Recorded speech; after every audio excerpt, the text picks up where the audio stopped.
Hey guys, welcome back to my channel. If you're new here, I'm Amy. I travel pretty much full time and I'm actually back in Toronto, where I'm from, for the summer. So I thought today would be a great day to compare and contrast life in Canada, specifically Toronto, versus life in the UK. And for some context, I've been somewhat based in the UK because my boyfriend is from England, but he's actually studying in Wales. So I've spent a lot of time in Wales and I'm going to be comparing it mostly to Wales, but I've also spent a little bit of time in Cambridge with his family and some time in London with friends. So in total, in the past 2 years, I've spent around 1 whole year living in the UK. And as a little disclaimer, this is just my opinion, so some people might not feel the same way, but I just wanted to share my experiences so you could determine if you are thinking about living in either Toronto or somewhere in the UK, which place is best for you. Alright, so let's jump into cost because I think that's the number one topic people are interested in hearing about when it comes to comparing Canada and the UK. And I'll start off by saying that Sam and I are now staying in a sublet, this beautiful place here. I'll give you a tour at some point. And we found it for a really good deal. We're staying here for a few months and each month we're paying around 2,000 Canadian dollars. With utilities, it's about 150 extra per month, so just over $1,000 Canadian each. And for that price, we have a furnished apartment with a massive back patio, and it's in the east end of downtown Toronto. So it's still in the downtown core, but it's on the east side of the city, and rent is definitely a little bit cheaper here. So I previously lived in the West End, and I was paying $1,300 with one roommate, so $1,300 myself, and that was during COVID. So I know prices have gone up in the West End since, but you can definitely find rent for around $1,500 per person if you're trying to look to move here and you want to be in the downtown core. Now, on the flip side, rent in Swansea, Wales, in a student house with 7 or 8 people sharing this house went for £550 per person, which is really close to $1,000 Canadian, which is what you would be paying to share with one other person in a nice place in downtown Toronto. When I was doing some research for this video, I looked at a range of websites that compare and contrast the different cost of living when it comes to rent and other different variables in different cities. And I looked at Swansea and I looked at Toronto, and Toronto blows Swansea out of the park. It's supposed to be way more expensive in every single thing. However, I didn't find that to be the case, and rent just goes to show that the numbers online are not always correct. So I do have to say, you can find a pretty good place in Toronto for the same price as you would in a small student city in the UK. And while paying $1,000 a month is not exactly cheap, you're not going to find anything that cheap in any of the major cities in the UK, like Bristol, Bath, Cardiff even, and especially not in London. If you're paying 1,000 Canadian dollars a month in London, you're sharing with easily 10 other people. So it's definitely a jump from the rent prices here. Now, jumping over to food prices, this is where things get a little bit weird and different. So in Canada, my grocery shop was about probably $80 to $100 Canadian for just myself. Meanwhile, in the UK, it's around 50 to 60 Canadian dollars. So it's a lot cheaper to buy your groceries in the UK. However, when you go out to eat, it's a completely different story. So if you're going out to eat at a restaurant in Toronto, you can go out and get a nice meal with one other person and tip, and it might not be the fanciest restaurant, but even after tax and tip, it's probably about half of what you would pay anywhere in the UK to go eat. Maybe like a third less, but it is significantly less even though you're tipping upwards of 20%. So something's not really adding up, especially when food prices at the grocery store are a lot less in the UK. I'm not really sure how that works out. So yeah, if you have any idea of how that's possible, please let me know in the comments, because I am just so confused how I can go out and eat with my boyfriend, go on a date, go out with a friend, spend less than $100 for the two of us. Meanwhile, in the UK, I'm going to be spending at least $100 if I'm going out with another person. Getting into weather, this might be obvious because the UK does not have the best reputation for weather, and Toronto has to win this one as well.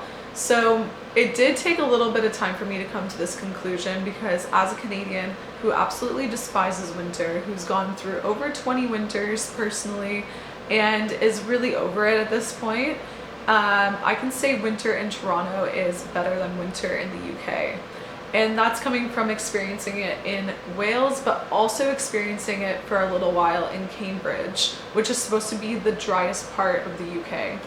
So one thing that gets to me in the UK winter is that not only is it cold outside, and when I say cold, it's maybe 5 degrees or 0 degrees, which is a lot warmer than what it could typically be in Toronto, which is up to negative 20 degrees. It feels a lot colder inside. The insulation in homes is basically nothing compared to what it's like in Canada. There's no central heating, so you are just permanently cold.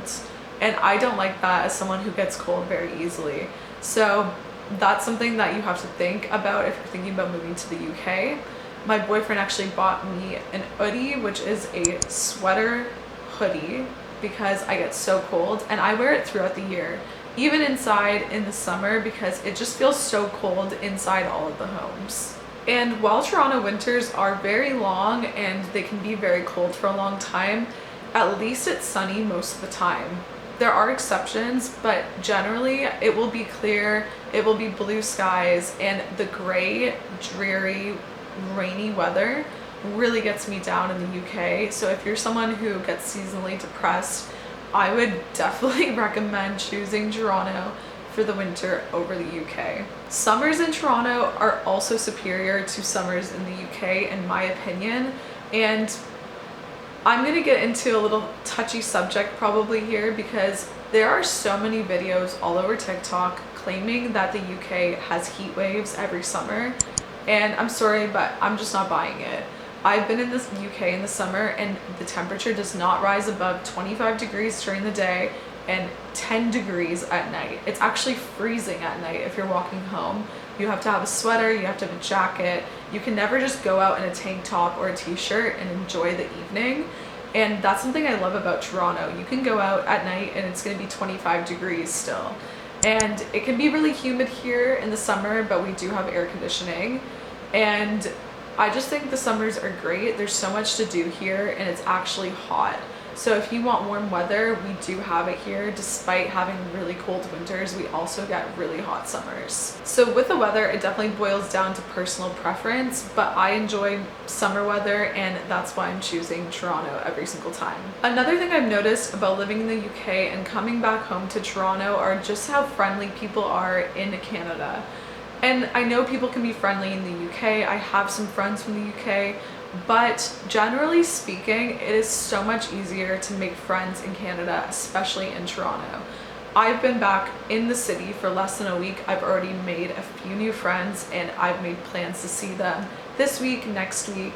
People are very good at making plans and following through, and I found it incredibly difficult to actually join people and meet up with them and do things in the UK unless it was surrounding drinking. And as someone who doesn't like to drink that much, it can be a bit annoying when that's like the only activity people kind of meet up to do. And this is very generally speaking, like there are lots of people in the UK who don't drink very much, but from my experience, it was hard to find people that wanted to do activities outside of drinking and cultivate a good friendship and get to know them on a deep level. Because in Canada, it's very easy to get to know people deeply, very quickly. We open up quickly, and even my boyfriend, who's from England, has experienced that since moving back here. He is just amazed by how open people are, and he didn't exactly believe me until we were properly living here, and now he can see why it's so much easier to make friends in Toronto. He was saying that the Brits do small talk very well and Canadians know how to get deep and get to know each other well. So there's definitely a place for small talk, but I don't really like the shallow conversation past a certain point.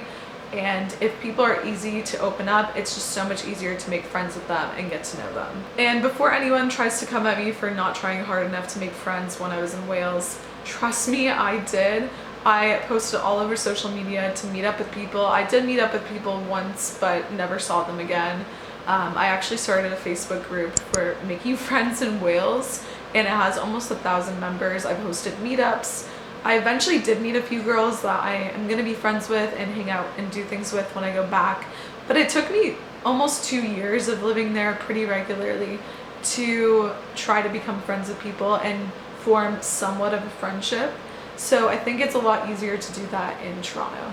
I will say one thing that the UK has over Canada is a good work-life balance. People that work a 9 to 5 in Toronto generally only get 2 to 3 weeks of paid vacation, whereas in the UK it's really common to meet people that have 4, 5, 6 weeks off of paid vacation, and the rest of Europe is similar as well. So that is something that is a massive difference and a huge win if you want a good work-life balance in the UK. I also feel like the pace is just generally slower, unless you're in London, which is a big city, and that is busy. I still feel like the pace is slower than in Toronto, and it might boil down to the way that service is at bars, restaurants, cafes. In Toronto and Canada in general, the service is different. People are constantly coming up to you, interrupting your conversation to see how you are, check on the food, blah, blah, blah. I don't really love that so much personally. I actually prefer how it is in the UK because it's a lot more chill. You can just go read a book, grab a coffee, sit there for hours. No one will bother you. They might ask you one question if you're there for the whole day. So I like that, but it depends on what you're looking for and if you like to be served like in a certain way. But I actually enjoy the way that they do it in the UK and how relaxed and slow it feels. Now, we need to talk about travel, which is another pro to living in the UK. Obviously, where I was based in the south of Wales was not a very good location to travel to and from other parts of Europe because it's so far from a main airport. The closest one in Bristol is a 3-hour bus drive away, and to get to Heathrow, it's a 5-hour bus, etc., etc. So if you want to explore a lot, you can do that if you're in the UK, but I would definitely be based in a major city so that you have access to a good airport, cheap flights, and you can explore almost all of Europe so cheaply, and a lot of North Africa as well. Whereas if you're in Toronto, you can't really fly anywhere that cheaply. We don't have budget airlines. We have one or two, like we have some, and they always somehow go into bankruptcy and fail within a year. Also, they're not very reliable. If you book a flight with them, it's like 9 times out of 10 they're going to cancel on you. But the budget airlines in Europe are so established, and you can get flights for as cheap as 30 Canadian dollars. So I feel like there's no beating that when it comes to the price of travel, and also just having more time to travel that goes side by side with the work-life balance. So if you're looking to explore Europe and Africa, I think being based in the UK is great. If you want to explore the rest of the Americas, it's good to be based in Toronto. With that said, the flights are still going to cost you way more than they would if you're going from London to anywhere in Europe. It's going to be at least a few $100s just to cross Canada. And sometimes the flights across Canada cost the same as a flight from Toronto to London. So the prices are just so hard to compare because they cost so much here, and you're just going to get better prices if you are willing to take budget airlines in the UK. It's also pretty cheap to fly to the rest of the world from the UK because it's pretty central, whereas Canada is only close to a few parts of the world, and it's going to cost you more to go anywhere like Australia, to Asia generally, at least if you're in Toronto. Now, when it comes to nature, most people would probably argue that Canada has better nature than the UK. I would say so. However, Toronto is not exactly known for its nature. Neither is Ontario. There are parts of Ontario that are beautiful. There are parts of Toronto that I really love, but it doesn't have the landscapes that you see in movies, in TV, all over the internet. That is in the west coast of Canada. So if you're coming to explore nature, go west. You can also see some cool beaches and stuff on the east coast of Canada.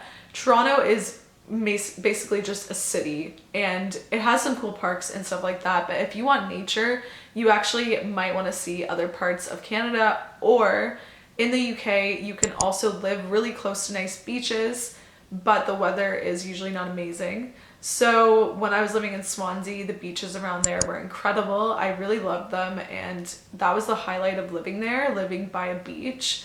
And you just won't get that type of beach here in Toronto. The sand at the beaches here are basically dirt, and It's quite a change from having a really nice natural beach to walk on. So it really depends on what you're looking for and what type of lifestyle you want to have. And that leads me to the question of which country and which place has the best quality of life.